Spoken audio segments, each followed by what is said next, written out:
अदो युक्तपरिश्रान्तं समरे सिन्धया स्थितं रावणं चाक्रदो दृष्ट्वा युक्ताय समुपस्थितं दैवदच्च समाहन्य द्रष्टुमप्यागतो रणम् उबाहम्या ब्रवीत् रामं मगसो भगवान् ऋषि राम राम महोबाहो शृणु गुह्यं सनातनं येन सर्वा नरीमत्स्य समरे विजयिष्यति आदित्यहृदयं पुण्यं सर्वशत्रुविनाशनं जयावहं जपे नित्यं मोक्षयं परमं शिवम् सर्वमङ्गलमाङ्गल्यं सर्वभावप्रणाशनं चिन्ताशोकप्रशमनं माहुर्वर्तनमुत्तमम् रश्मिमन्दं समुत्थ्यन्दं देवासुरनमस्कृतं पूजयस्व विवस्वन्दं भास्करं भुवनेश्वरम् सर्वदेवात्महो एषः तेजस्वी रश्मिभावनः एष देवासुरगणानु लोकान् पादिकवस्तिभिः एष ब्रह्मा स विष्णुश्च शिवस्कन्दप्रजापतिः महेन्द्रोऽतनदकालो यमसोमां ह्यवांपदिः पितरो वसवसात्या हश्विनौ मरुदो मनुः वायुवह्नि प्रजाप्राणरुद्रगर्ता प्रभाहरः आदित्य सविता सूर्य खगपूष कपस्तिमान् स्वर्णशत्रुशोभानो हिरण्यरेदो दिवाकरः हरिदक्ष्मः सहस्राचिः शब्दशब्दैर्मरीचिमा तिमिरोन्मन्दन शम्भुस्पष्टा माताण्डं सुमान् हिरण्यकर्पः शिशिरस्तबनो भास्करो रवि अग्निकर्पोऽस्तिदे पुत्रकसङ्गशिशिरनाशन व्यमोनाद समो भेदिरुक्यजुस्सामभारः कनवृष्टिरवामिन्द्रो विन्द्यवीदिब्लवङ्गम आदवी मण्डली मृत्युः बिङ्गल सर्वतापनः कविर्विचो महातेज रक्त सर्वबहोद्भवः नक्षत्रग्रहधारण मदिभो विश्वभावनः तेजसामपि तेजस्वी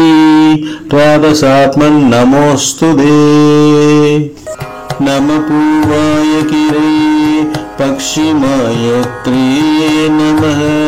जातिर्गणानां पदये विनादिपदये नमः जयाय जयभद्राय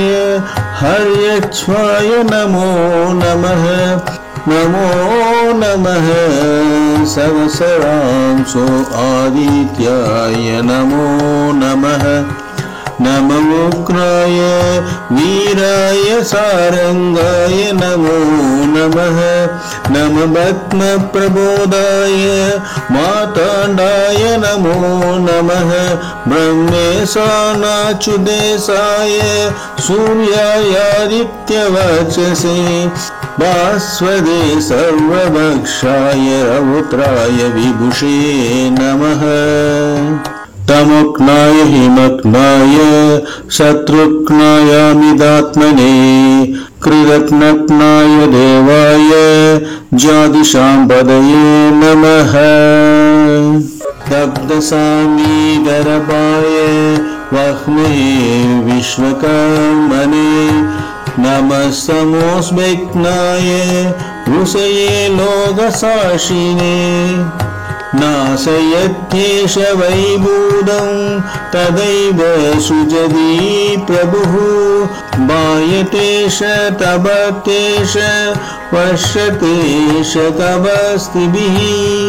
येष शब्देषु जागाति भूतेषु परिनिष्ठितः येष एवाग्निहोत्रस्य बलं